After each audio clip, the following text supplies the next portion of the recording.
നമ്മുടെ അടുക്കൽ പലപ്പോഴും പലരും വരാറുണ്ട്.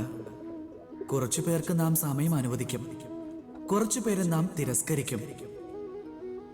പക്ഷെ തിരസ്കാരം ഒരിക്കലും ചെയ്യാൻ പാടില്ല. ഒരു വ്യക്തി നിങ്ങളുടെ അടുക്കലേക്ക് വരുന്നതിന് 3 പ്രധാന കാരണങ്ങളുണ്ട്: ഭാവം, അഭാവം, പിന്നെ പ്രഭാവം. നിങ്ങളുടെ അടുക്കൽ ആരെങ്കിലും സ്നേഹഭാവത്തോടെ വന്നാൽ അവർക്ക് സ്നേഹം നൽകണം, ബഹുമാനിക്കണം.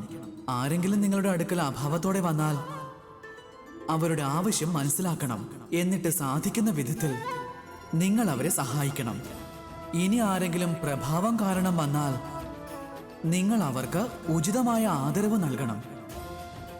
നിങ്ങളുടെ പ്രഭാവത്തിൽ ഒരാൾ വന്നാൽ നിങ്ങൾ ഭാഗ്യശാലികളാണ്.